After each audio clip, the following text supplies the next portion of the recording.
Hello, YouTube. Give me just 1 second. Just need to open up the comments.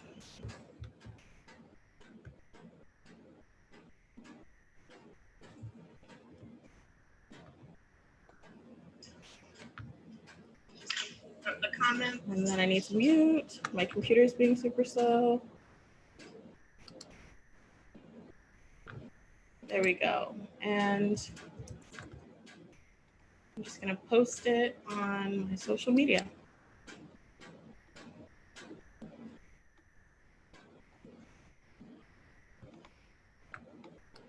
I really wish there was a better way to do this. But alas, here we are. Just bear with me for 5 more seconds. Ooh, I think there are two people here already.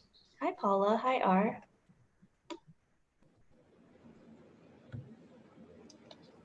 One moment, I'm just posting it on my Facebook. And then I'll introduce you to my lovely guest.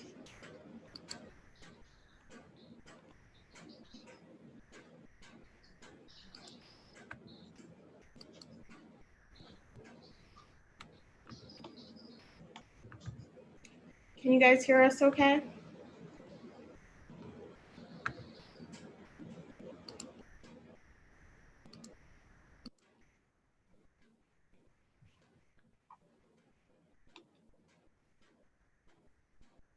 Right. StreamYard, I'll look into that. I just wish that YouTube had, did not remove that functionality. That would have made things much easier. I just wish that YouTube had. Why am I here twice? Ooh. Yeah, hang on. Mine is muted.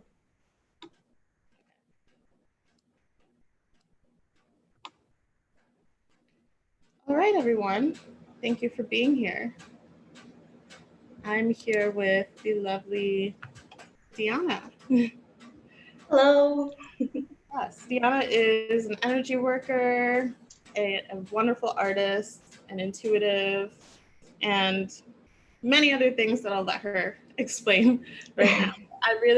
I say that she's a guest, but really this is I feel like this is your home too. So hang out. We're hanging out together to talk about how to be in flow. When I first met Dhiyanah, and after we spent some time together, I was like, you are the embodiment of flow. And I knew we were meant to just come together more and talk about this, especially now of all times when everything's getting shaken up and we just need to find our grounding. Not only find our grounding, but find out how to navigate through all of these changes that are occurring and things that are completely out of our control. So Dhiyanah, I'll let you introduce yourself. So hi, everyone. I'm Dhiyanah, and I am an artist, writer, and energy worker. And I don't know what else to say. Where are you based? Us? Where are you based? Oh, right, yeah. I live in Malaysia, in Penang Island, Malaysia. So right now it's 9 a.m. We're at a 12-hour difference. Yeah. It's really interesting because I saw a comic. I saw a comic online. I have to send it to you. I forgot to send it to you. But it's basically night owls and early birds, and how they have this window of time where they can fit a whole friendship into, just this one window. And I feel like this is that. Yeah. We're fitting a whole friendship into this window that we have where our time zones overlap. Yeah, it's either 9 a.m. or 9 p.m. Yes, exactly. Oh goodness. So yeah, I do. I hold one-on-one client sessions, and I've recently started a Patreon community where I share more about compassionate spirituality and art and healing on that platform, and little bits of it get trickled down into social media sharings and public offerings. So I do have a YouTube channel where I have some public offerings such as meditations and guided EFT, and I'm hoping to do more offerings. I'm hoping to do more things for my Patreon community, and I'll send you guys all the links later, so you guys can have a look and see. I'll include it in the description as well once we're done. Yeah. Okay. Dhiyanah is like a wonderful visual artist and poet as well. So. Yeah, I always forget that I do all these things sometimes, because like when I'm in one mode, I'm like in that mode, right? Mm-hmm. And then like I forget to talk about the other thing. So what mode are you in right now? Oh gosh, it's been 2 weeks of like this fierce energies. Yeah. All these fierce energies flowing, and like it's almost like lightning storms happening in my body. I think I was trying to sit with how I was feeling this morning, and the description that came to me was every cell of my body feels like it's a star that's about to go supernova. And I don't even know what that means. That sounds intense. I have a gift for the intense. It sounds like it will be beautiful at the end, but the process is like a nightmare. Yeah, so that's where I'm in. I think I'm in like semi energy worker, semi baby mode. So you're gonna see a little bit of both of that. Me too. Earlier today, I cried like the hardest I've cried in a long time earlier today. Oh. And I feel like we're being real here, guys. Like we all experience diving straight into it. Yeah, we all experience real emotions, and we have to be true to ourselves about what we're feeling.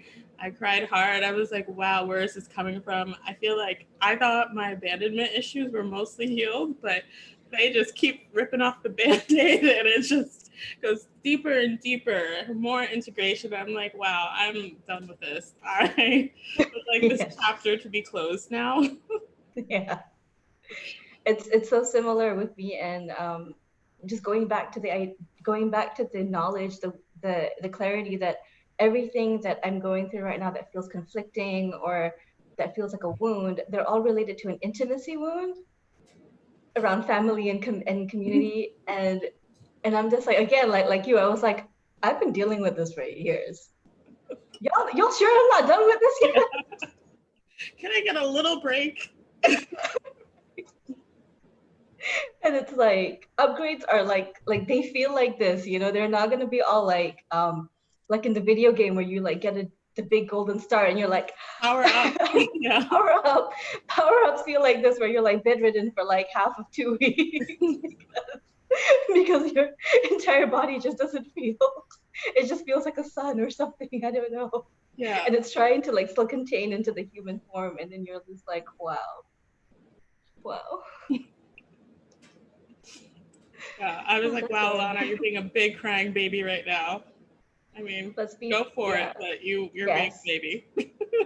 I honor your babiness, and I honor my babiness today. We honor each other's babies. Yeah.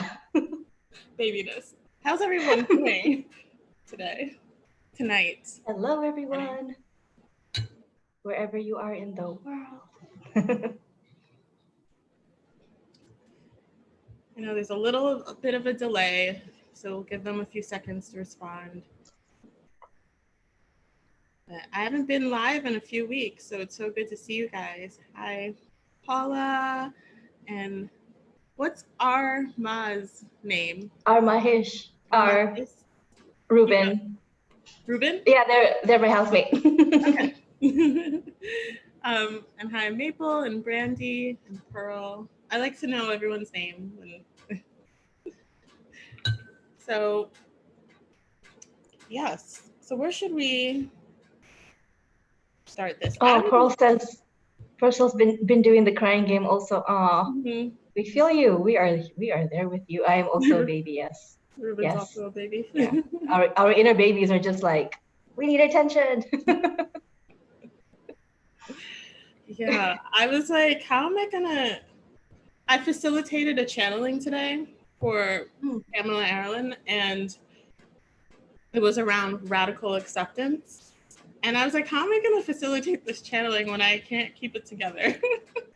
I'm like, maybe I will accept the fact that I am a hot mess today and want to cry at the drop of a dime. And that's just, if I do this during this channeling, then so be it. It's yeah.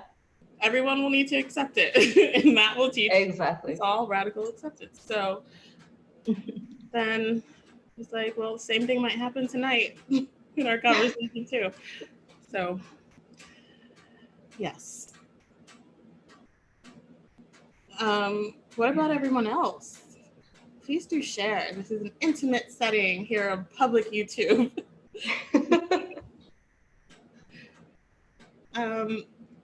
I would love to talk about how you got into your creative side of things. Were you always this much of a creative mastermind? Did you do it initially as a child and then like get pulled away from it? Like, what happened? Okay. So I remember very clearly when I was, I think around age 5, when I decided I was going to grow up to be an artist. I don't know what exactly set it off. It was just one of those moments where I felt like this very rare sense of euphoria. And I remember I was spinning in my bedroom. I don't know why I was spinning. Sorry, I was spinning in the living room. I don't know why I was spinning in the living room. I think I was like trying to follow the ceiling fan. And then I like fell down because I got dizzy. And then I was like, I'm going to be an artist. I'm going to grow up to be an artist. And I screamed it. I yelled, I screamed it at the top of my lungs. This is just the kind of kid I was. And what happened was like the commitment happened through realizing and experiencing how art was saving my life. I grew up in a household that was really abusive towards me, mentally, physically, emotionally, and spiritually. I had a lot of spiritual trauma. And I was also born into a lifetime, this current lifetime, where I have a very deep connection to the spiritual realm. And my soul is constantly, especially when I was a child, my soul was constantly trying to leave to go to the spirit realm. So I had more near-death experiences than I can count, and a few really big ones. One that also happened during childhood. And it was a direct response to the trauma that my body was being put through, and the pain, and just not being able to handle, not being able to really hold any of that in, because I would start, instead of running away, instead of like as a reflection of my soul wanting to run away from the earthly realm, my being was running away from my body, especially during when trauma was happening, when the beatings were happening. And what I realized was that doing art, creating art, thinking about art, learning about art, it brought me back into my body in a way that nothing else could. The only other thing that made me feel that much cared for was the love of my spirit guides. And my spirit guides raised me. Like, it took me a really long time to understand that, like to understand how I had gone through all the experiences I've gone through, and come out of all of that wanting to be a compassionate presence for other people and for myself. I'm like, what? This doesn't make any logical sense. And it took me a really long time to realize that it was because of the love of my spirit guides, the love that I was receiving from the spirit realm and from the angelic realms and from my own spiritual gifts, and how my spiritual gifts were able to express themselves during that time, during that really difficult time, when I couldn't express in any other ways, because it was seen as weird, or people were taking advantage of those gifts rather than celebrating them and teaching me how to use them in a way that was healthy. Art was one way that I was able to use all these gifts and create something that was just for me, and create something that it didn't even have to be beautiful, because a lot of the times I was using art from the age of like 8 till maybe 18. I was using art as a way to help me navigate night terrors and insomnia. So I would draw out some of the stuff that I had nightmares and night terrors of, and I would use the drawing to speak to them, to these like the demons or the beings. I would speak to them, and I would learn from them. I would learn how to and it's interesting because I always thought it was good. I always tried to banish them. And the more I did that, the more like I got even more nightmares when I did that. But when I just started talking to them, hearing and listening to them, I didn't even have to do anything else. Those nightmares started to slowly dissipate, and I did a bunch of other things that I didn't realize were, healing and energy work and spiritual work, because I had also rejected the spiritual side of my life for a really long time. And then I realized. I want to pause a bit just to reiterate something that you said that was super important. You had these demons, you had these nightmares, and you tried running away from it, you tried banishing it, and then you tried listening and keeping an open mind and working with these demons, because some part of you realized that it was you, and that it had something to teach you. And it's beautiful, and I want everyone to like let that resonate, let that sink in, let that soak within us, because that's so important. Because when we're triggered, our first instinct is to run and hide and seek shelter and all that stuff when we're so fearful. But then when you as a child realize that you can speak to these demons, these inner demons that you were seeing, that's so beautiful that you had that realization. I started to write stories and I started to use them as characters in the stories. So that allowed me to really listen to them and what they really were trying to tell me.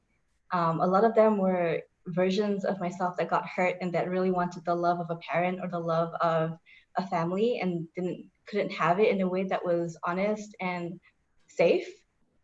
So I created all these stories, and some of them were ghost stories because they appeared to me in that form, but they always had these little like cutesy scenes where like the child protagonist ended up being cared for and loved by something that was seen as a monster before, but is now like more of a friend.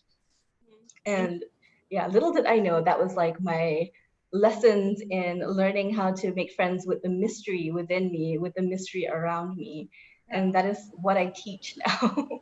You were doing energy work, you were transmuting all of that. That's amazing. Did anyone in your family try to get you to focus elsewhere when you were so immersed in your artwork? Yeah, it was, I mean, the fact that I was really into art and I was an intelligent child who was really into art was a bit, it was definitely a tension point in the family where it was like, why are you wasting your talents on this, And it was only because of what my family Sufi sheikh said that I was allowed to do art in university. And yeah. It was something that I couldn't really let go. It was interesting though, because I did not have a positive experience in university, and I did not have a positive experience after when I was working on turning artists into a career. I had a lot of negative experiences around exploitation and seeing some of the traumas from childhood reflected in work experiences, and having to create a boundary of distance between me and the industry so that I can continue to be the artist that I came here to be without having to try and please anyone else. I feel like as soon as I tried to use my work to try and fit in, something happened that like the heart, my own heart just started hurting so much. And I think the hurt spilled into the artwork, and the artwork was like, it was just telling me to this is not the way.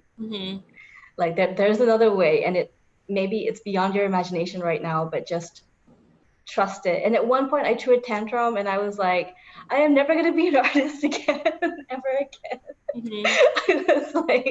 I was like the childhood dream that kept me alive. Like I kind of laid it to rest. I kind of like let it die. I use that term. And I thought that was it, but then it had a rebirth moment where it came back to me as I stepped into my role as an energy worker, and as I stepped into my gifts, my spiritual gifts, the gifts that I came here to express very specifically, because if I the world really wanted me alive right now for sure, because the amount of times I've been dragged back to life kicking and screaming is ridiculous. I'm the same way. I'm like, wow, my spirit guides really want me around, because the times that they've like woken me up and made sure that I wasn't going to die, it's like, wow, thanks guys. So in terms of, it sounded like when you tried to conform and do things the way everyone else was doing it, that kind of blocked your flow a bit. So how did that feel? Because I would really like everyone to just identify what that feels like when your flow is blocked. If anyone has ever experienced like claustrophobic feelings, you don't have to have claustrophobia to experience claustrophobic feelings. It's just a feeling of tightness in the chest, where there's like, it's almost like the walls are closing in on you. That's the feeling. That's that feeling of you're not flowing with your flow. You're trying to flow with someone else's flow. You're trying to flow in a way that looks good for someone else's expectations, or even for your own expectations that are not truly yours. And this comes back to like another theme that's been happening, that's been coming up a lot in the past few months, is divine will. And how do you navigate your own free will as a human being, as a creative human being, and also accepting and receiving divine will? Because for me, when I renewed my commitment to living a spirit-led life recently, I understood that flowing with divine will is flowing with my flow. So divine will and my flow are not separate. So divine will is always going to feel real and true for me, because it is my flow. Yes. I love that. I recently made that commitment too. I was like, I'm prioritizing my spirit and prioritizing my relationship with my God self. And when I do that, then everything else flows. Yes. Things can come and go as needed. Not saying that it's not a painless process, but it is much better than me holding on to things and kicking and screaming and everything. And what I've also learned is that having an honest response to some of the more difficult part of the flow, the obstacle course, the rapids, the waterfalls, the volcanoes, the storms, having an honest response where it's like, I'm fucking angry about this. Sorry, I don't know if I'm allowed to swear. It just came up. Sure. I used to check in about like with that before, but I forgot anyway. So yeah, like just being completely honest, like I am angry about this, or I hate this, I hate that it's happening right now. Allowing yourself that moment, again, like just seeing yourself, right? Being able to see that part of yourself and just listen to it. Because when it's you and you, so when it's me and someone else, like when it's us and another person, it's so easy to listen and talk to someone else because there's a separate body, right? There's a separate body that we can interact with. When it's us and us, it gets tricky. And that's when we gotta really get creative. That's where creativity comes in. That's where imagination, art, creative visualizations, talking to yourself to the mirror, and like giving parts of yourself like characters or roles, just for that conversation to take place, just for that seeing, hearing, listening, and acknowledging to take place. Like that is so important, and that can be a huge medicine. Yeah. Soul.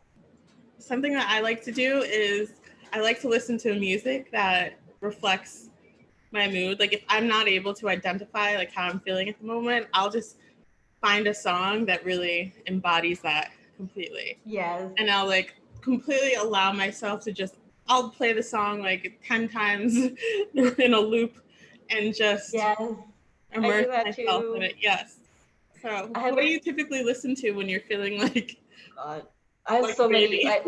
I've had such a wide range of music Yeah. stuff, but it's always the same like albums that I'll go back to. I have a playlist called My Shadow's Best Friend.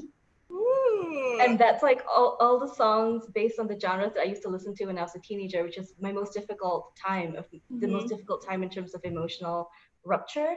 So I put like all the punk rock songs that I like from then and now, and that's what I listen to when the inner teenager side of me feels neglected. I'll just put it on. I'll just sit there. Sometimes I will like get up and like, you know, rage a bit. Sometimes it's just I'll just sit there and cry in my bed or while listening to it, or just sing. I really like singing to those songs as well. Mm-hmm.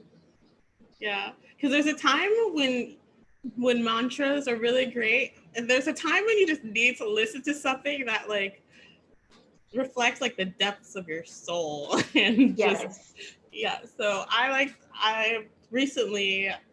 I've just like to get into Fiona Apple's Angriest song, or like you know Lana Del Rey's The Blackest Day, that song, which is like the most depressing song, and just all of that. I'll just like get deep into it, and that'll help me journal. That'll help me like get all the words out, because I acknowledge that this whatever I'm feeling, it's not permanent. It's not a permanent feeling.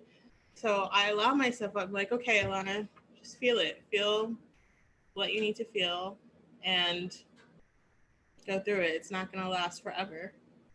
Yeah. Dhiyanah is our Spotify playlist master. Do you share the playlist publicly? It's on my old username, but I can definitely share a few links with you guys later if you want that. I wanted to say something about that music as well, like how you use music as a kind of a prelude to journaling, to speaking to yourself. That's really beautiful, because sound is something, obviously, like sound is a healing tool that we've been given in this universe, in this world, to work with. Our voice, the tonality in which we speak in, the tonalities that we engage with in our everyday life, from the music that we listen to the sounds that we surround ourselves with, and sounds in different forms. Because for me, like I can sometimes hear color, I can sometimes hear form, like visual forms. Music and art for me are very interlinked. I'm not a musician, but for me, like my form of playing music is painting while listening to music. And music can what was I going to say? It can open the doors that your mind has closed for you. Yeah.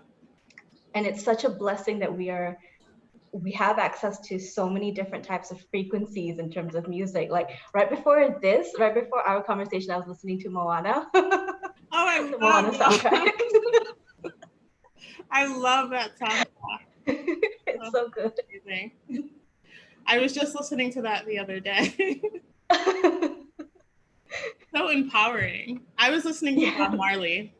I was listening to the live albums, playing Exodus, and just like, because I'm starting an a liberation playlist, something that makes you feel free. And I was like, I'm gonna listen to this before we go live, because that's beautiful. I don't want to be in Lana Del Rey mode. I want to be a little bit more lively than that. Yeah, oh gosh, and that's another good way to use playlists and music as well. I also have playlists that are themed specifically to tarot cards. If I've been getting the same tarot cards over and over again, and sometimes it's like, why am I getting the same one? I'll go and make a playlist of it, and it will automatically help me like unlock what it is that I needed to see. That's awesome. Oh my gosh, I need to try that. Speaking of tarot, we were both nudged to grab our decks. So I don't know exactly what will be happening. Well, I feel like I'm going to use one of my decks that's related to shadow work and pull a card for everyone here and just help uncover what's getting in the way of your flow. So whenever we feel guided. What deck do you have with you? I have the Anima Mundi deck. Oh, let me just grab the cover to show you guys this deck. Beautiful. Do you have your own deck? It's in the making. Okay, just not to put you on the spot. I wasn't sure. No, it's okay. It's very slowly happening. I'm hoping that I'm actually working on an oracle deck and a tarot deck. I'm just not sure which one's gonna come out, which one's gonna be like shared first. This is what I have. Oh, cute. It says, "Don't be afraid of the shadows." Back. Lovely. Yeah, Aww. I'll send you the link to this. I feel like this is your vibe. My jam. So is everyone down to get a card pull later on? I could also pull a card. So if you're doing the resistance, right? What is resisting? I could pull a card for what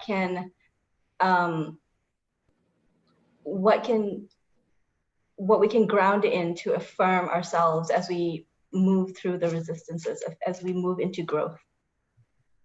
Awesome. I can pull a card for that. I'm into it. Okay, so what else did I want to say? I want to say that it is okay if you don't want to listen to happy music, if you're not feeling happy. Allow yourself to like go through levels. So listen to like your most darkest music and then level up a little bit to something that's, you know, maybe neutral. Just like I was listening to like Angry Fiona Apple music, and then I moved up to like Division, I think, and then I moved up to Bob Marley. I was listening to Exodus.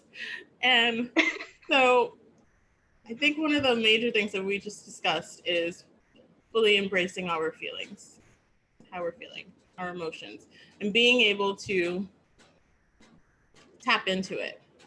We don't need to fully understand why we're feeling a certain way, but as long as we're not running away from it, like you were initially running away from the demons that you saw as a child, and then you started working with it, realizing that it's not the enemy, that it's showing you the path and where to flow. I can share that because I've been kind of like hounded by them, these shadow figures, for so long. And when I finally accepted that I am what I am here, which is that I am an incarnate light being of angelic nature, here to experience these gifts in a human way, in a human creative and self-loving way.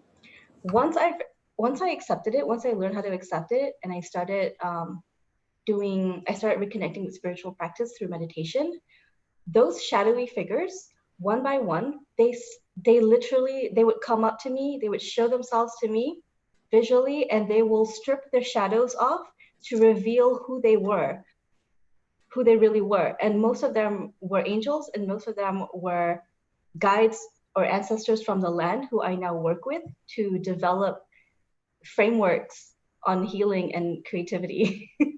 So that's mastery. So, and that is, I just want to say, like, you know, if you do have these parts of you that you have created, that your subconscious has created an image that is scary, you know, like that was useful for one point in your life because that was needed to help you survive. It was teaching you how to survive. It was teaching you how to defend yourself, to stand up for yourself. It was teaching you that your life matters in the universal scheme of things. Because you needed to see that. You need to see that your life matters. So sometimes your guides will come to you in the form of demons in order for you to feel like you need to protect yourself, for you to matter to yourself. But once you're able to accept the love that is already here, just by listening to your heartbeat, like all of those things that you think of, that you have called entities, that you have called demons, they will reveal to you the medicine that they're bringing for you and how they're going to support you once you've chosen to grow into your light and into your love that lives in here, rather than trying to grow into a form that someone else has created for you or someone else has expected from you. So hopefully that makes sense, but that really wanted to be shared today. It does. It's beautiful. And just when you reject a part of yourself, that's That's one of like your biggest lessons, I feel like, and something that you're meant to show others about as well. So just think about that. Like once you are able to integrate those demons / lessons, how you're able to change the world after that. And then show other people so that they don't have to go through the same lesson that we did. Yeah. Tell your story in whatever way that feels resonant for you, that feels true for you, whether it's art, whether it's through speaking online or in public, whether it's through just living your truth, because you are going to be a blueprint and you are going to be a blueprint, an example for someone, for more than just someone. You're going to be a blueprint for so many people. You're going to be an activation point for so many people. We are all here for that reason, for each other and for ourselves. And we were talking a little bit, you and I were talking a little bit about playing small. Oh, yes. And like how we've been trained to play small in all these different ways. And how do we get out of playing small? Sometimes it's hard to like realize, okay, well, I've been doing this, but now I don't want to do this anymore. Like, and I've been getting the messages, I've been getting the hints, the synchronicities, and all that good stuff about being bigger than what I've been, than the boxes that I put myself in. So like, how do you, and one of the biggest thing that comes up when we're talking about playing small versus being big is being seen and being visible. And I was sitting with that after we had a little chat, and I was sitting with that, and I was what I received was, it's so easy for us to get caught up in wanting to be seen by others as a way of fulfilling the need to be seen. And one thing that keeps coming, that I keep being returned to, and I keep reminding myself as well as others, is that your self-perception is stronger than any form of judgment, any form of perspective that someone else can place on you or someone else can form of you in their minds or in their beings. Your self-perception, how you view yourself, is stronger than that. So if you're worried about judgment, if you can just place your self-perception and then elevate your self-perception and you place it right next to it, this automatically just does not even become a factor anymore. It's just all this. It's all your self-perception, how you love yourself, how you see yourself. Yeah. And a lot of the times, like our desire to be seen, that why it turns into a call that is so, it's ferocious. It's a ferocious call sometimes. And sometimes the ceiling that it hits is also just as ferociously placed, right? And the resistance and the call are like doing this to each other. And when that happens, like returning back to understanding that being seen, being visible, is being visible to yourself first and always. Yes. So that you are reclaiming that power, reclaiming that agency. It is not about how you see me, it's about how I see me and how I'm showing up in this moment, where in this shared moment, I'm showing up in a way that is aligned with how I see myself. And I choose an affirmation that I'm working with right now to really get into like alignment with this is, I consent to being seen the way God sees me, and I consent to seeing myself the way God sees me with eyes of love. That has been really helpful for me. Can you say that again? Yeah. So I consent to being seen the way God sees me, and I consent to seeing myself the way God sees me with eyes of love. And maybe, I don't know if we have time later, maybe we can do like a quick tapping on that, just to kind of, introduce it into the cells of our being. I would love that. It's so beautiful.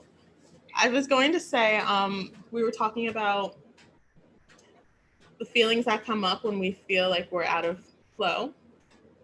And one of the things that I recall deeply that I was feeling so much these last couple of years is feeling like everyone around you is insane and is asking you to do insane things. So it's like the world that you thought was so normal is no longer normal anymore. It's like, wow, I used to do this stuff like every day, and now this just seems absolutely crazy to me. Like, I cannot do this for another second. And it's instead of forcing yourself to, instead of thinking like, oh, that means something's wrong with you, that just means that you're no longer in alignment with that. So determine your next steps. What is your new alignment? Instead of holding on to your old self, figure out. Changed. What's that? You will be changed.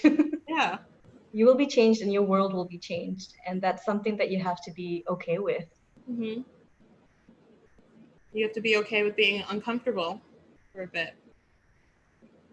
Yeah. Be a baby. You have to be okay being a baby for some time.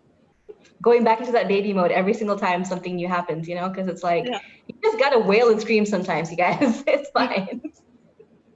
Exactly. Yes. So should we do a card or tapping first? How are you guys feeling? How's everyone in chat feeling right now? Do you guys have a preference?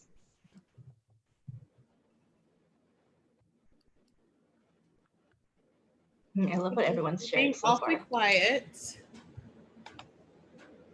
I love how Mabel said, crying is my specialty. I was like, that is like, put it on a t-shirt. I love that. Man. I can share with you guys that I actually have, I don't cry as easily as I want to. Same. And that's something that yeah? Mm-hmm. Oh gosh, I thought I was the only, no, it's not. No, but I've always thought that I was a little bit weird for not being able to cry easily. But yeah, I'll be in situations where everyone else is crying and I'm just like, okay. Yeah.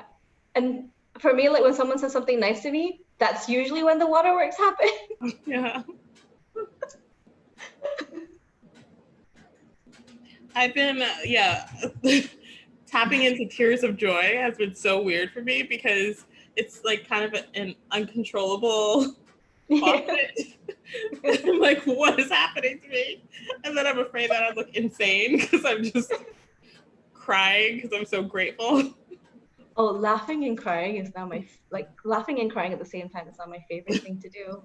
It's like every time it happens, I go straight to my gratitude journal and I'm like, I'm so thankful for this experience because I love it. Yeah. It's like a release and an expansion at the same time for the body. And I'm just like, yes, I like maybe not too many of it because it's quite exhausting, but whenever it happens, I'm especially grateful. Yeah. Okay, so I think I interrupted you. What were you going to say? Were you going to do some tapping? Okay, so what I was thinking is maybe we could do the cards first and then we can end with the tapping. Oh. So I know Ruben said they wanted a card.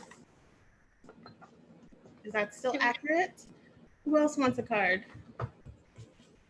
Maybe there's a lag. I'm not seeing any new chat comments.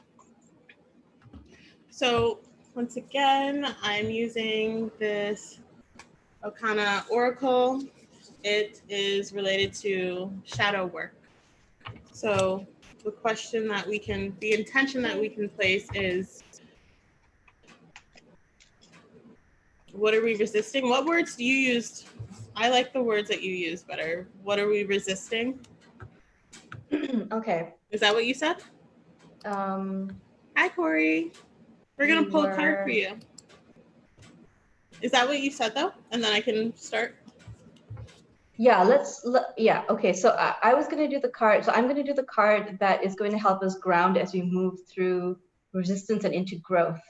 Okay. So yes, you're pulling the card that represents the current, something to clarify what the current resistance is or about. Okay. So, Ruben.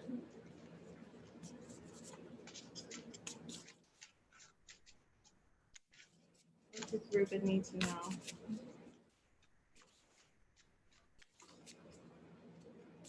And as people join, say your name so that we can also pull cards for you. Don't be a stranger.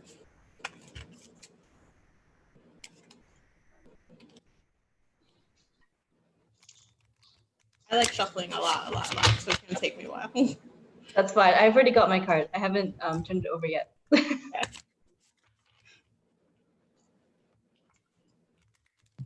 Excited, nervous. Me too, Ruben.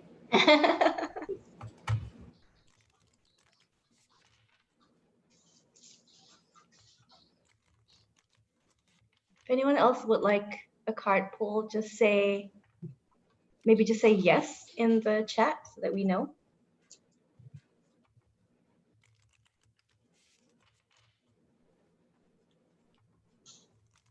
How's the weather where you are? The weather, it has been kind of stormy, kind of hot, kind of windy, and kind of stuffy. It's all over the place. But we've been getting blue lightning, which has been pretty interesting. I love lightning. Me too. I'm just like, oh, yes. How about you? How's the weather there? Pretty hot. It's been in the 90s, but I don't really feel heat that much. I don't know why. Like, it's just been something recent where I don't get that hot. But I have a dog, so I need to be mindful of her. So yeah, we've been having heat waves in New York City. All right.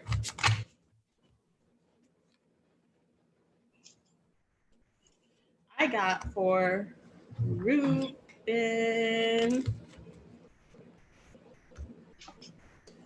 Perth. Perth. But look at the imagery. Oh, wow. That's so beautiful. You see it, Ruben? I'm going to read this card to you.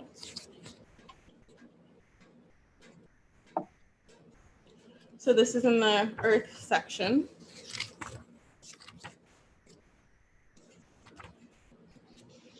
Okay.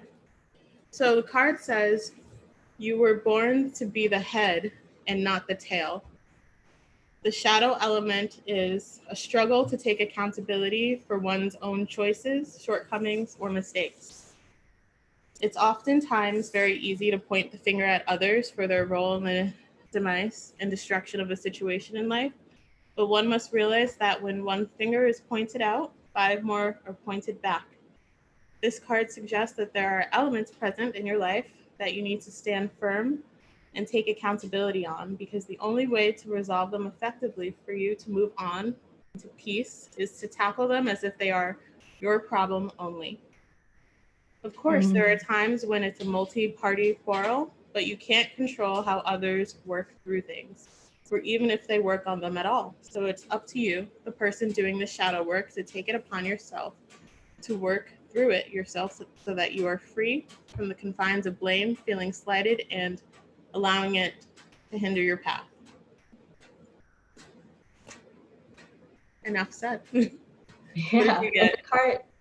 The card that I got for Ruben is the Ace of Pentacles. So I'm using, hang on, let me just show you guys the deck that I'm using. This is the Anima Mundi deck by Megan Wirewitten. I'm hoping I'm pronouncing that right. And I got the Ace of Pentacles. So it is also an Earth card. Hoping you guys can see the artwork. I want to call out, Ruben says. So what I'm getting from the Ace of Pentacles is a lot of what you described from the book as well. And what I want to add to that is the idea of beginnings and growth, because obviously the Ace is a seed of the minor arcana suits.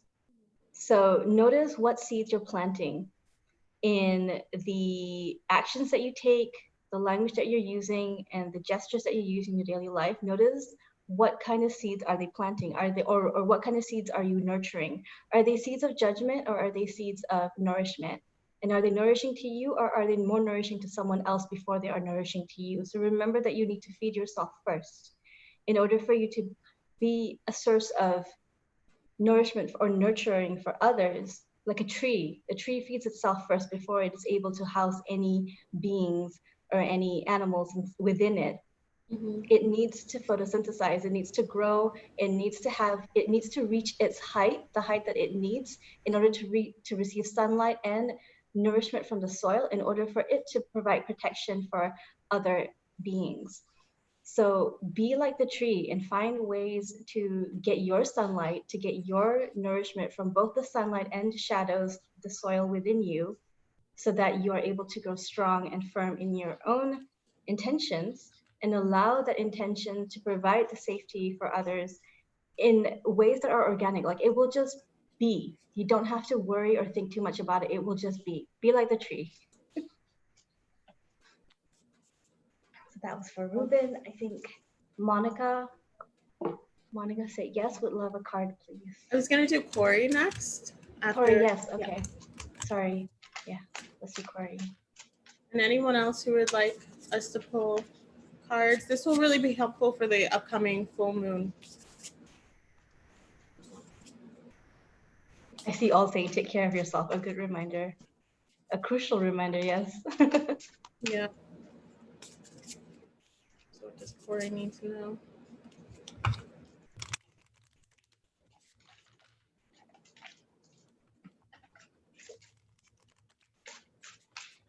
Your card jumped out. Just really cute. Okay. Ooh. Honesty. This is for Corey. Oh, beautiful. Yeah. Oh, I feel so much. I feel like this is about your partnership and speaking your truth. I'll tell you what the card says. With the tongue, one can destroy the town and save the town. Control the tongue. So I need to read you what the description says in the book as well, because it cuts straight to it. So for honesty.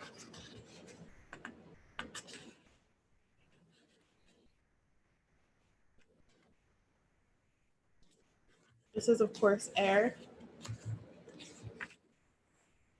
So the shadow element, that it says showing a lack of adroitness and sensitivity in dealing with others or with difficult issues. Considering oneself a straight shooter, no chaser, can be good at times. However, giving unsolicited advice, criticisms, or truth at the detriment of others just to seem blunt will cause rift. There are ways to relay messages with tact and respect for the well-being of the party you speak to. This card suggests that perhaps you need to take a step back and really understand how you come across to people who navigate your life in a personal way. It may seem like people keep things from you, or that any and every conversation dissolves into a debate or argument, but it is not as black and white as calling everyone sensitive. It is a matter of respecting the individual personalities that converse with you and realizing there is a way to say things that leave both parties feeling heard and not disrespected. This card feels like it's on fire to me. Like it feels, it's an air card, but it's burning up for me. And yeah, I just keep feeling like that it's related to your partnership. So what card did you get? Sorry. See, it's a jumper. It's a rabbit as well, so it is a jumper. It's the Knight of Wands, so it is the fire element. So I think that's the burning that you're feeling. Ah, that's funny. So what I got from this card, as you were speaking and as you were sharing, and as I was feeling into the energies, was that your fire side, the passion that you bring to your conversations and to your interactions and to your relationships, they are not aspects of you that you need to stigmatize or diminish in any way, but they do need some directing. So you can use intentions, find out what your values are, your intentions are when it comes to how you want to embody and drive your passions. Really ground yourself in those intentions and allow your passion to move you. So you can see like the rabbit is just like on its way. I still feel that fire. Yeah, it's a really fiery energy. And the knights as well. The knights are warriors. So, they need a purpose. They need a mission. They need a sense of honor in order to do their work well. So find what that is for you. Find your code of honor. Yes, I'm completely getting like to try to like not redirect the energy, but use the energy elsewhere as well. Don't put it all on this one being, this one person. It might be too intense for them. Allow it to travel. Allow it to travel. Yes. Because you are such a strong person. You have so much wonderful energy, and it could come across as very strong to some people. So it's not that we're saying to not be genuine and not be yourself. We're just want you to ground a little bit and into those energies. So One way to work. What's that? Sorry, what? I was going to say I'm shuffling for Monica. Okay, I just wanted to add really quick for Corey as well. Working with sexual energy, one way to allow more grounding and more earth into sexual energies to work with creativity. So find ways to be creative in your daily life outside of the relationship or outside of sexuality, and see how that tempers or allows more flow into your sexual life. Okay, so we're doing Monica now, yeah? One more thing for Corey. Is there anything that brings you bliss, that blissful feeling when you do orgasm? It's not necessarily sexual related, but any activity that makes you feel that blissful feeling will be helpful with releasing that stuck sexual energy.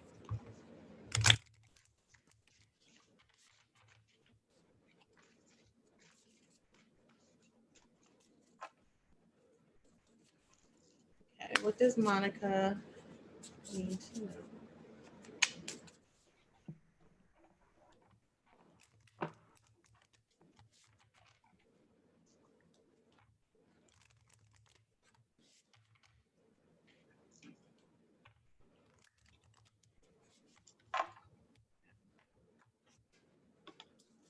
Monica, are you still around?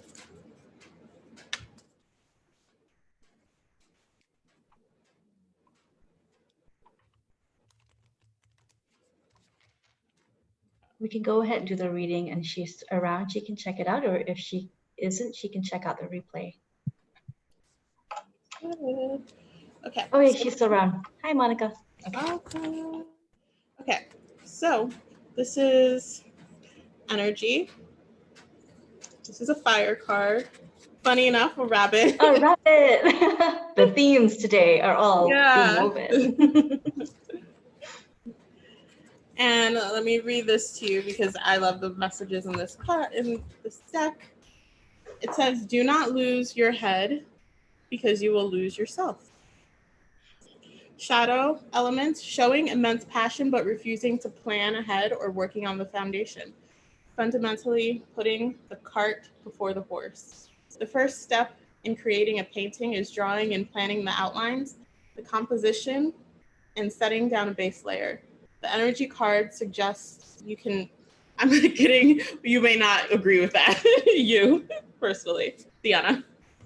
Okay. With the steps to painting. But there's so many ways to paint. The energy card suggests you can be rather idealistic and oftentimes harbor a lot of passion for those ideals. However, you jump headfirst into trying to cover all bases before deciding what the bases are. This card is a card of irrationality. It is a card that shows that you may pick up unfounded frustration when your projects, relationships, or the like don't quite pan out the way they looked in your mind's eye.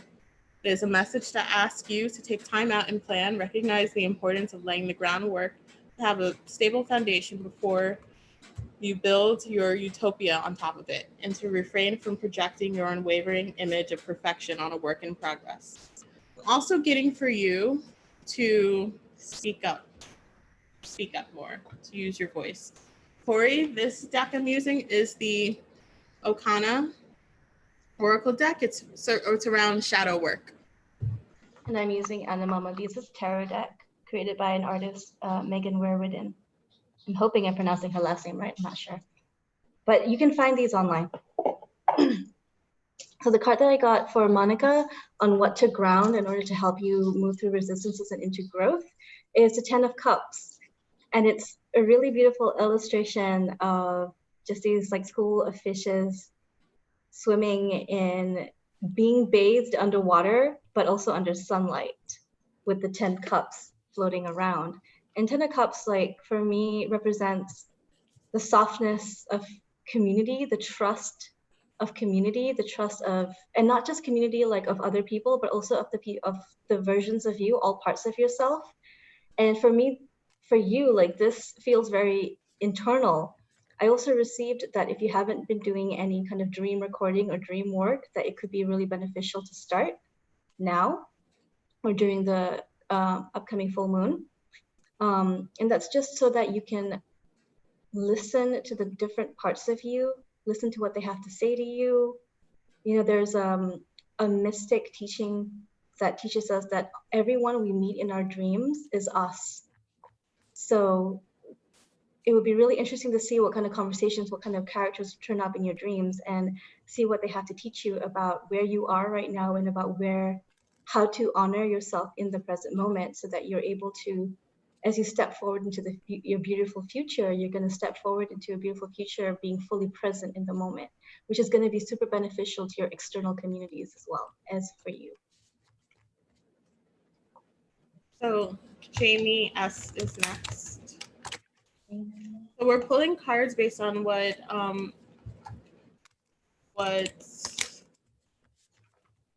needs to be released, what shadow is getting in the way of you getting into your flow, and also what energy would be helpful for you to ground into.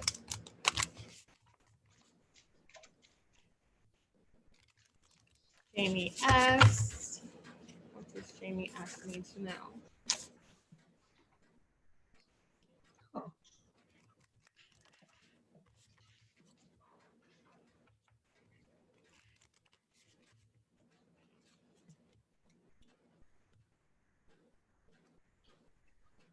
So I got 20.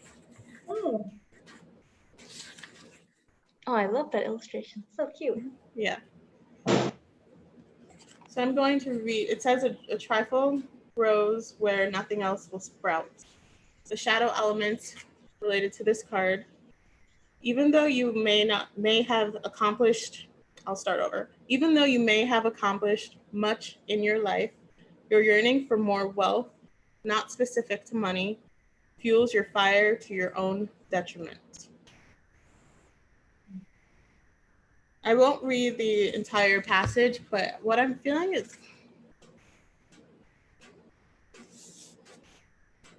what I feel with this energy is that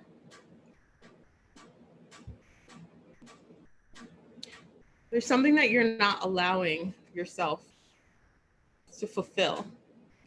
There's something that you are not, that you want to create, that you want to establish, but you're the only person getting in your own way from letting that seed grow. It's your self-doubt. It's your belief system about what you're capable of. It's insecurities from the past getting in the way. But remember that you have learned lessons from the past so that the same things won't happen again. So have faith that you can trust again and that you can make better decisions this time around. The card that I got for Jamie is the Page of Wands. So another fire card. And this time the illustration is a salamander with a little branch. So it almost looks like the card that you pulled if you looked at it from this way. And what I got from it was the message that came through very powerfully was be a student. When you are in doubt, when you are feeling angry and stuck, and when you're feeling angry because of how stuck you're feeling or how some things don't make sense just yet, even though you feel like you're doing certain things the right way, get curious, find things to get curious about, find things to be a student of. Because when you are a student of something, you're humbling yourself, you're humbling your ego, you're humbling all the parts of you that like really wants to control and worry and control through worry. And you are just allowing yourself to practice receiving. And this could be really beneficial for you in exercising the channels within you, opening up the channels within you to receive love from yourself. And this will also help you recognize and receive love from others when love is being shown to you. So it's about acknowledging where insecurities and blocks may lay, but it's also not about obsessing over them and getting into mind loops around how to undo them. But it's about getting curious, just being a student. If you want to be a student to like just your own heart, that is enough. That is enough for you to know how to use the fire of your heart's truth in ways that will benefit your growth and also benefit your path towards greater abundance. Kimmy is next.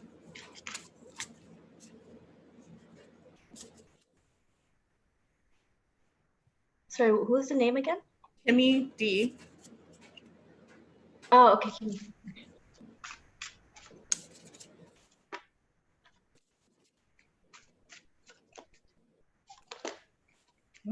Okay. Got a jumper. I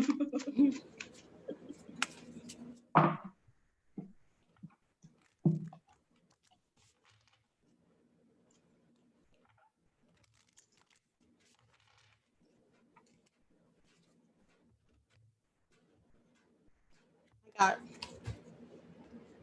Wicked.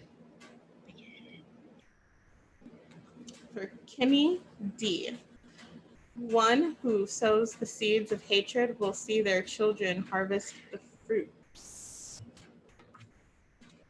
That is I feel like that's a line on its own. Okay. Let us see. This is a spirit card.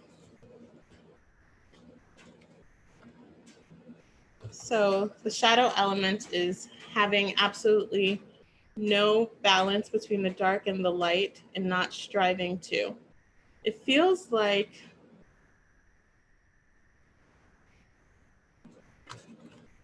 being in what I channel Kalima a lot, and what she says is like being in, sometimes people get into the other people's business versus staying in your own business.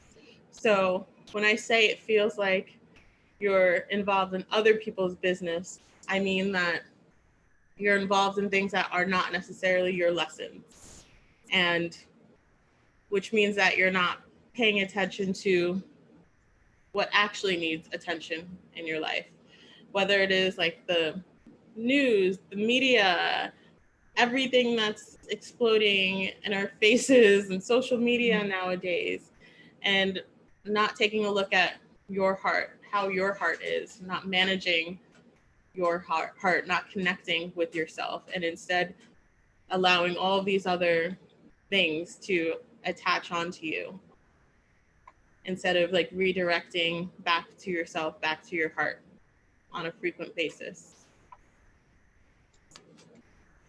What did you get? I got justice, which was very, very resonant with what you were sharing. The thing that came through strongest for me in this pull from this card, the message was, lay your sword down. Because when you have your sword up, you cannot see if you are the one causing injustice or if some other person is causing an injustice. You cannot see clearly. Justice requires you to see with clarity, without judgment. That is how we bring justice into the frequencies, our collective frequencies. We need to be able to see where the imbalances are, and we need to be able to ask those imbalances that we see outside of us, what is this showing me about me? Because as human beings, we're also here to take care of our personal lives. Our personal lives within the collective sphere are droplets that make up the ocean of the collective. If one drop is resonating a certain frequency, it's going to cause a ripple effect. And right now, it is really easy for us to receive the ripples effect of hatred, of insecurity, and of conflict, because that's what we're seeing. That's what's being rippled outward into our fields. So one of the ways we can face that one of the ways we can honor that is by acknowledging what we're seeing, acknowledging where we have capacity to maybe contribute. But if we don't have capacity to contribute, if all we're feeling is angry and stuck in that anger again, then we are doing an injustice towards ourselves, because then we are blinding ourselves from the clarity of our own heart's truth. So find moments in your life, find themes in your life, topics and activities in your life where you are able to lay your sword down, and include more of those activities into your day-to-day life in order for you to find that balance between your justified rage and your desire to see the beauty of justice being manifested in your present moment.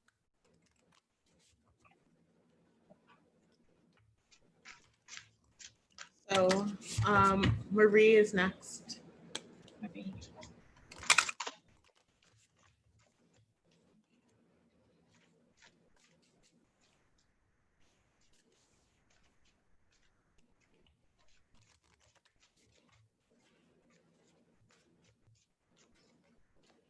For Marie, I received Confide. And it says, all things are good to eat, but not all things are good to say. This is air. Show you the card again. Oh, wow.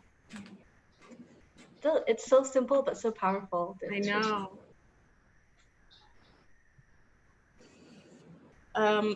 Involvement in gossip or feeling overwhelmed by the knowledge of being spoken about in gossip-based dialogue. That is the shadow element for Marie.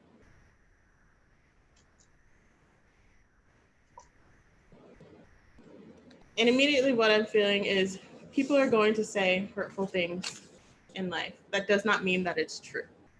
People are going to say hurtful things about you in life. That does not mean that it's accurate.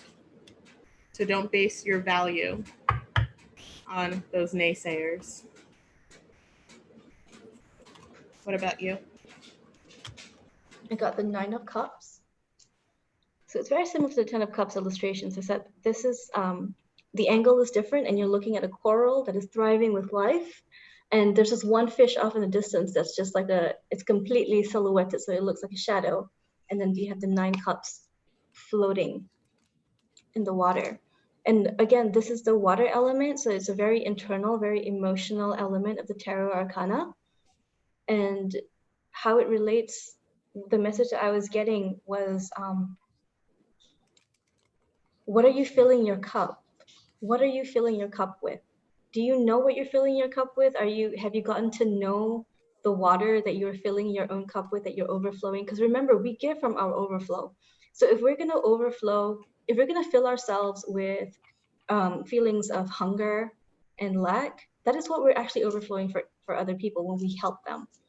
We are overflowing those frequencies of hunger and lack. But if we're flowing into our bodies, if we're flowing into our emotional bodies, the feelings of self-love and the feelings of gentleness, of being open to beauty, of being open to seeing beauty, the beauty of your own words, the beauty of around you.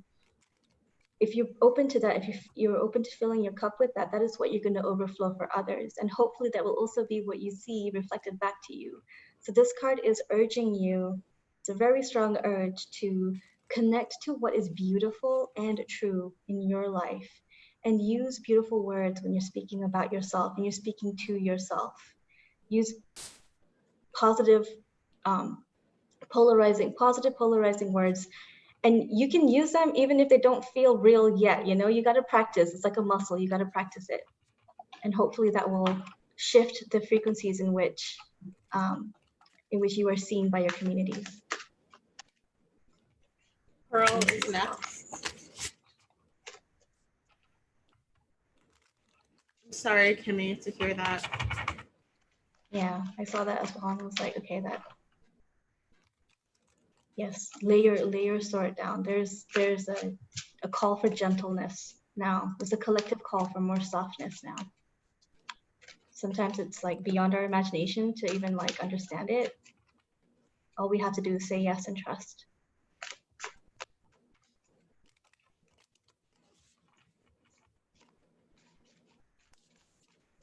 To me, it might be helpful for you to write. I don't know if we said this.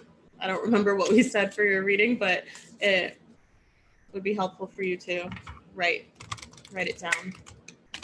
Write what you're feeling.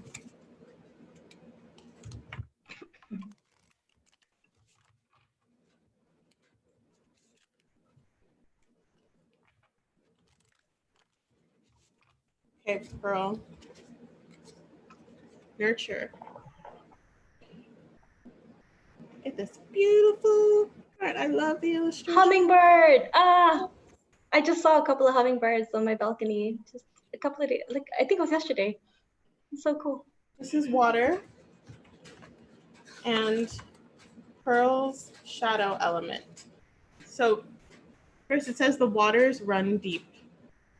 Shadow element, pouring too much into the cup of others without having your cup replenished in return.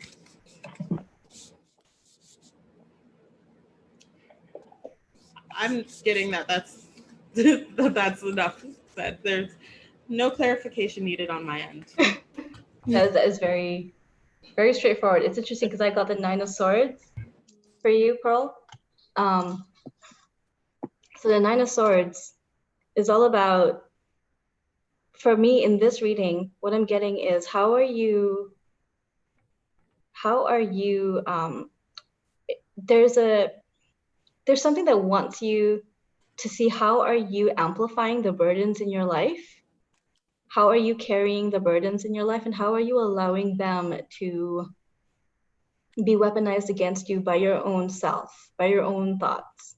This is the air element card, the air element suit, and the swords they represent the air element because the mind is how we hurt ourselves the most, and it's also how we defend ourselves the most as well. So sometimes the way we defend ourselves in the past can end up hurting us in the present or hurting our future, the futures that we are creating. So this card asks you, how are you amplifying the burden so that you are able to see the patterns that you are in right now? And then you can ask yourself, are these patterns still serving me, and can I let them go? Acknowledgement is really important. When it comes to shadow, the only things that your shadows want you to do is for you to have and hold space for them, because they too want to be invited into your beautiful healing journeys, into your beautiful transformative journeys, and into your beautiful future. I think Donna.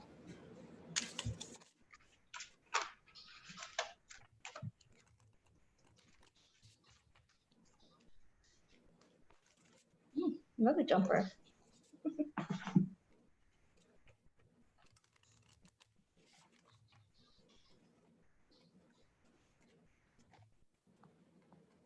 Covet. Covet. Oh. Which is water. And it says, the one who has nothing wants it all.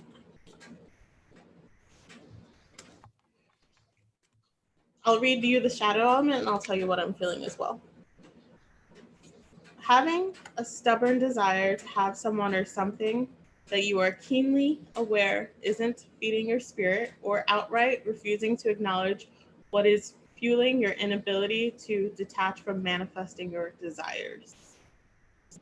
I'm getting for you, Donna, to pick a side, pick a lane, and stick to it, instead of trying to be in 5 paths at once. What about you? I got the Page of Swords. So again, this is an air element card represented by the sword, a dagger up in above there. And what I love about this is the butterfly that is coming out of its pupil casing. And when you said, Alanna, when you said pick a lane and stick to it, like commit to something, commit to who you want to be, commit to who you are now, and which version of who you are now that you want to see grow. That is what came through very strongly for this, because that butterfly did not have any second guesses before it became the liquid good that it needed to become inside the pupil casing in order for it to become a winged, beautiful creature. So trust the process as well. So sometimes when we are called to pick an intention, a life calling, or pick a version of ourselves to grow and to focus on, we will experience a sense of loss for not having picked all the other options. Allow yourself to grieve those losses if that is what you're feeling called to. If you're feeling a really strong dissonance, allow yourself to grieve the changes to grieve the losses in order for you to move on with the changes. Because grief is actually a really important, really powerful healing tool that we have been gifted with on earth in order for us to experience certain levels of commitment while also allowing ourselves to flow and change with integrity.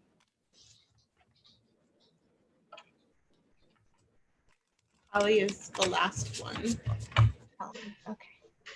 Holly, warrior of courage. Lovely.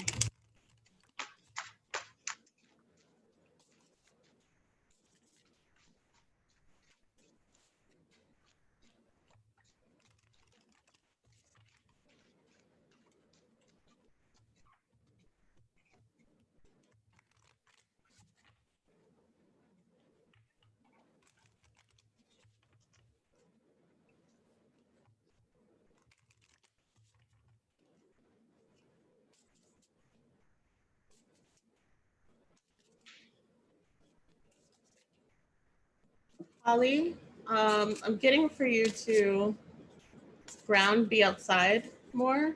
That will settle the nervous energy that you're feeling. I'm just feeling a little bit of anxiety.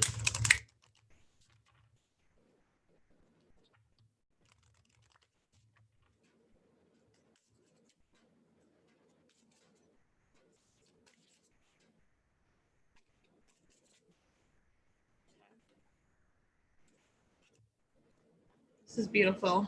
Harmony. Oh, wow. Yeah. For Holly. Oh, that is powerful. Yeah. This is water. And it says, where there is life, there is always hope.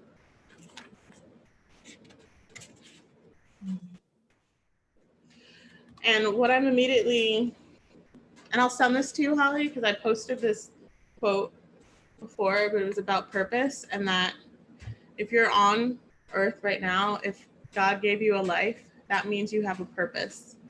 That means that you are here in this body, on this planet, on earth for a reason. So don't lose sight of that. Don't forget that you do have a purpose. If you feel that, if you're feeling unsure of yourself, if you're not feeling confident right now, remember that. Okay, and the shadow element I'm just reading is a struggle with being hopeful and optimistic. So here's the card again. Harmony. And I got the eight of swords, a lot of swords suddenly. So it's a bat hanging, sleeping upside down with his eyes closed and covered, and 8 swords are floating around it in the dark.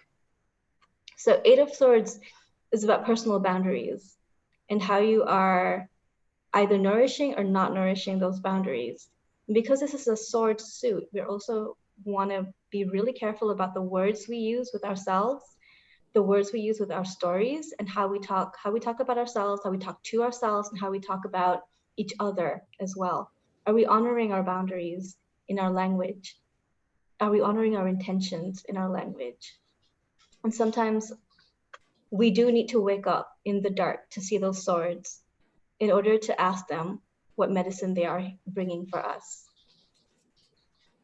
So remember that your shadows are things that may feel like burdens or swords around you. They're literally just there for you to hold space for them and to acknowledge them and to hear them out. Let's do one for Shannon, little brat. Shannon. And then I'm getting for us to pick cards for each other. Let's do that. Okay. Love that. Hi, Mary.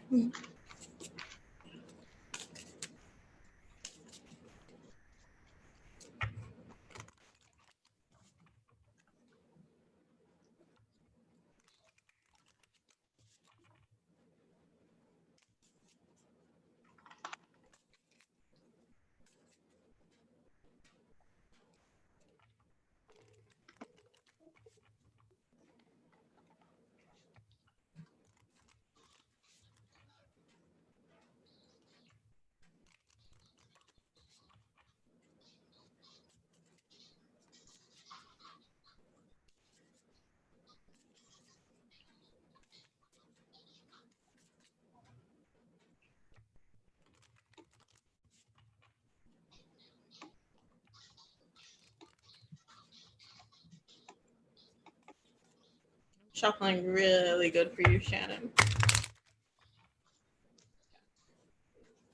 Confide. Oh, we got this already. Someone got this card already. So the first card, the cards I'm doing are shadow elements. So this is air. And as you can see on it, it says, all things are good to eat, but not all things are good to say. Involvement in gossip or feeling overwhelmed by the knowledge of being spoken about in gossip-based dialogue. That is your shadow element. And I keep hearing practice what you preach as well.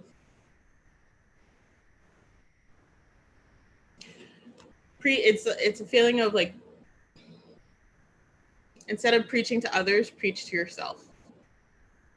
That makes sense. I'm sure that Dhiyanah will provide clarification on that with what needs grounding. So what needs grounding for you in terms of moving through resistances and into growth is the Six of Pentacles. And this is a beautiful card of sharing. It's basically the sharing is caring card. As you can see, there's one tree and all these critters and mushrooms and other stuff growing on this tree. So they're all living in harmony and in collaboration with each other. And you'll notice that not any, like no one is kind of like, no one is, how do I say this? No one is butting in on each other. They're not stepping on each other's toes, right? So they're all within their own beings. They're all within their own boundaries, and they're all honoring their own capacities. So you can see the winged beings can fly, but the squirrel can't. So she's scurrying up and down the tree branch, and the mushrooms are just, you know, they're not as mobile as the animals. So they're there, but they're also there in a way that is beautiful, in a way that is both giving and receiving. They're receiving protection. They're also giving nourishment to their communities. So this is how this fits in. And what I'm getting really strongly is, how are you giving to yourself? And one way to get really clear on how our relationship is with our inner beings, with our inner child, or with our shadows, one way to do that is to notice what is triggering us, or what is causing conflicting feeling in us from the outside world, and asking ourselves, what is this showing me about me? So this is mirror work.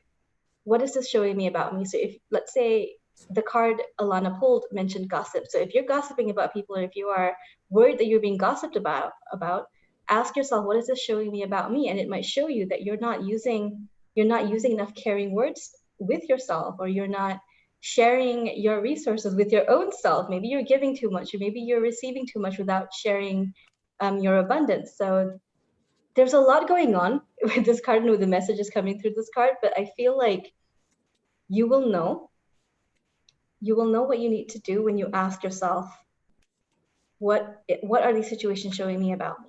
Like, it will get clear for you, and you will know how to utilize and receive your abundance with ease. Hopefully that makes sense. I'm doing you now. Okay, doing you now. Wait, so how is this gonna work? So you're drawing my shadow in resistance, and I'm drawing your, okay, yeah. We'll keep the same theme, and we'll just see what comes through. I feel like we're going through the same thing. So Yeah. it'll be relevant. This is like a reading for both of us. Yeah.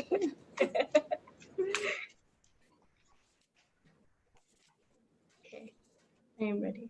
Yeah, give me one. No, take your time, take your time.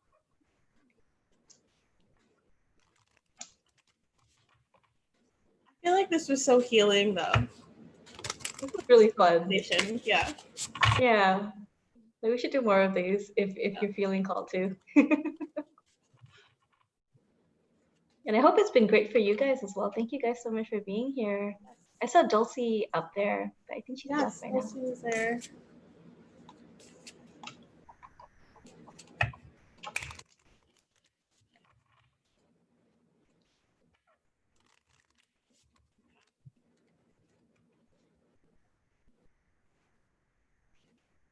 this is another one that we got. Honesty. Honesty. Did we get honesty? I know why I'm getting honesty. Yes, we got honesty.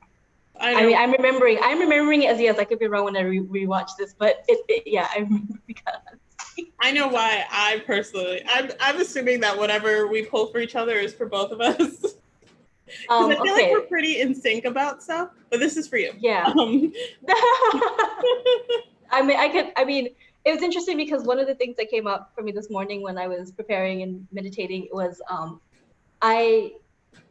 was it? God, there was a sentence that came through, and it was like, I'm only interested in being honest with myself and being in relationships where there is that honor and respect and reverence for honesty, even if, for honesty of the self, more so. Gosh, see, I'm like having a hard time articulating this. Shadow, right?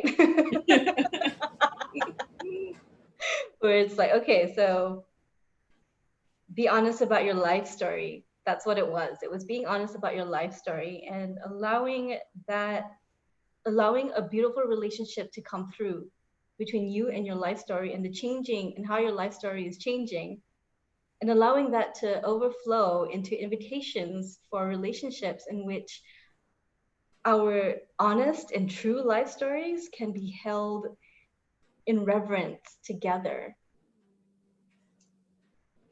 Yeah, and with this card, I'm getting vulnerability. Being yes, being soft. Like vulnerability in relationships for me. That's it's like for you, being soft with yourself and open with yourself. That's important, of course, but then also with other people, other relationships, other people who are showing up for you. Yeah. Sorry. It's like this feeling that you're immediately not safe, but and then you never allow yourself to be vulnerable, but try being vulnerable first, and that may surprise you, because people could surprise you and your cup could end up getting filled or overflowing, and they may be able to handle your love and your honesty and your vulnerability. So your first instinct is to just like shut it off completely and not trust. Try it the other way around. So for the past few months, my guys have been telling me, trust first and see how that goes. So like, if you're worried about whether or not you should trust this person, just trust them first and see how that goes. So that's very resonant. And thank you so much for that. So the card that I pulled for us, Queen of Pentacles. So it's an Earth card. And the message that came through from this for you was to own your story, to own your personality, to own your voice. I have to.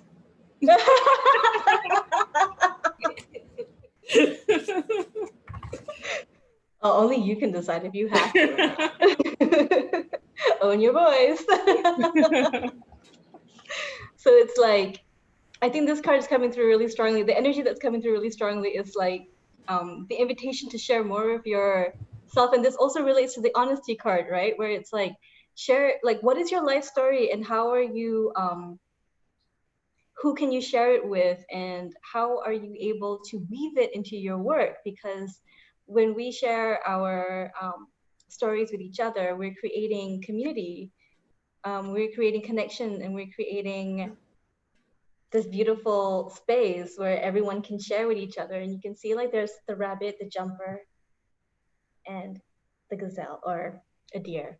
I don't know why I called it a gazelle, but anyway. And so there is this sense of like, I think you try to protect your own story from being known or from being told. And it goes back to that vulnerability where it's like, what is stopping you from trusting someone else with your life story? To be just the listener or the receiver, or for you to be the conduit of your own unique sound, the unique sound that you are in the universe. Because our life stories are part of that unique sound. Whatever it is that we went through in our lives that we couldn't control, especially those things that we couldn't control, And the things that we learned from those things that we couldn't control, those things are part of the unique sound of the universe that we are, that we came here to experience, that we came here to express. Yeah. So finding creative ways to express those parts of you, the stories that feel true for you, even if they're going to change like literally the next day. Usually stories, they change frequencies as That's soon so as funny you you tell them. said that, because when you were telling me to tell my story, in my head I was like, why? It's just gonna change tomorrow. So I'm glad. Yeah, because the frequency in which you're delivering it in the now could be really beneficial, not just for the person listening to it, but also for your own heart. Because when we speak auditorily, if we're able-bodied, when we speak, we're also listening to our own voice. So there's medicine in that. There's medicine in sharing and allowing ourselves to be received by others. And that is also part of receiving love from ourselves. That is the Queen of Pentacles. It was beautiful. And this conversation was definitely medicine for my soul. Same. I really needed this today. Thank you. Thank you for suggesting this. Yeah. And I feel like we are starting to share our stories. We were vulnerable today, talking about our crying baby feelings. So if you guys can hear that, listen to the replay. Yeah. And we had a discussion about flow, and Dhiyanah is just so awesome and such an amazing artist and intuitive. You do tarot readings. You're gonna open that up again soon? Yes. So I'm supposed to be opening up soon, but I think whatever is happening with Lionsgate is like doing stuff to me. So I am taking it slow, but I will be open for one-on-one sessions and tarot readings soon. I am already open for sessions through Patreon. So there is a tier that you can go on if you want to get sessions with me on a monthly basis. I would recommend doing a one-off session first, so that because for me, it's really important that you feel safe working with me. If you don't feel safe working with me, I'm literally going to close the door. You know what I mean? Yeah. So yeah, when that's up, I will post the announcements up on social media. I'm on Twitter and Instagram, so I'll share the links with you guys. Yeah, and I'm available for private session as well.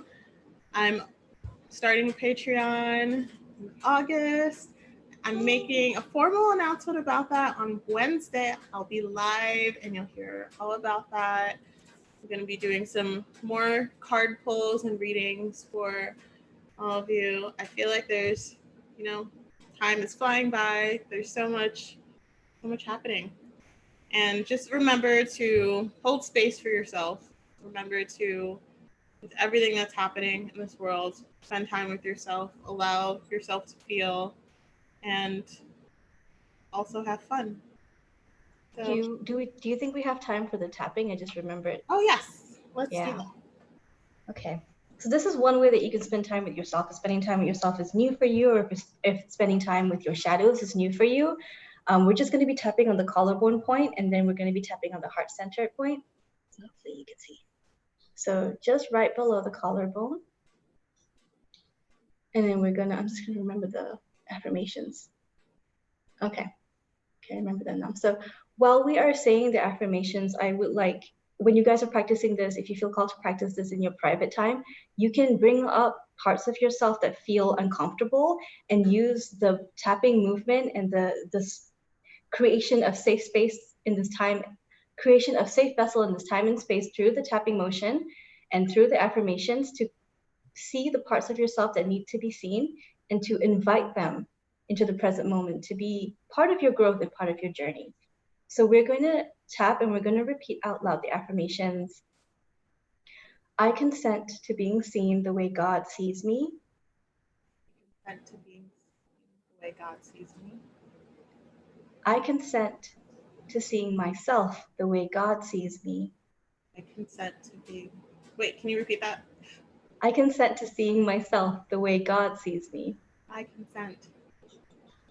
I don't know why seeing myself, I have so much resistance. Yeah. This is the hardest part, isn't it? It's like seeing yourself with eyes of love the way God sees you. Whew, you guys, this is why. So I have like 2 guided tapping meditations on my YouTube channel. So if you're feeling resistances to that affirmation, I highly recommend use those 2 tapping meditations first because they deal directly with those resistances. Okay. And then you can, so this is just like a short thing that you can do. So we're going to try this again. You can do this, Alanna. Let's go back to the first affirmation because sometimes when the second one feels a bit too resistant, like we're feeling too resistant to that, we can just go back to the first one. I I consent. feel like I just saw something on your end. Anyway, is there something? Did something just fly by you? Oh gosh, I don't know. One of your spirit I did guides not trying see to get my anything. attention. Probably. Get it together, Alanna. No, this is perfect. This is I'm beautiful. ready. This is perfect. I consent to being seen the way God sees me. I consent to being seen the way God sees me. I consent to seeing myself the way God sees me. I.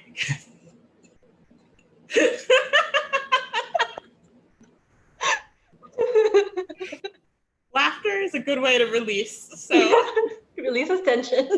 repeat it. I consent to seeing myself the way God sees me. With eyes of love. With eyes of love. 2 more times. Oh my goodness. I consent to being seen the way God sees me. I consent to being seen the way God sees me. I consent to seeing myself the way God sees me. I consent to see myself the way God sees me. With eyes of love. With eyes of love. Okay, last one. I consent to being seen the way God sees me.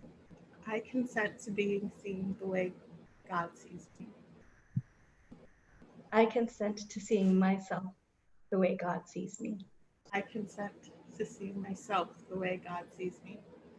With eyes of love. With eyes of love. And now we're going to tap on the heart center point. And we're just going to say, I am. I am.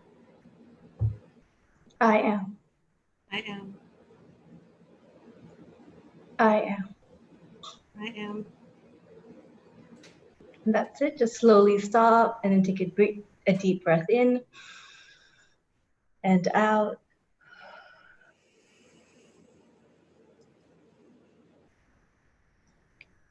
And you can use that process whenever you want to, whenever you're feeling that resistance. So this is a really good way also, like Alanna has just showed a really beautiful way of like when resistance does come up, you know, like when we're doing this acts of self-love and self-care, or like when we're engaging in healing modalities, these resistances will come up.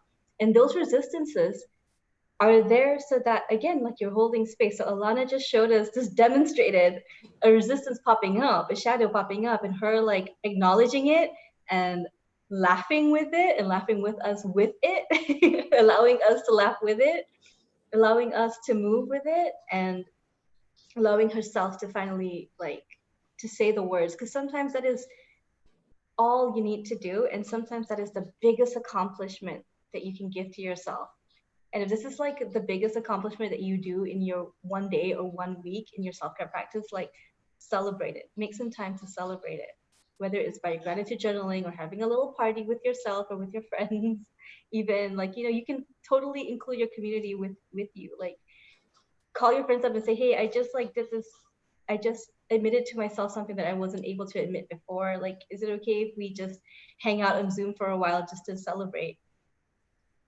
So create that kind of language with yourself, the community of yourself and the community around you.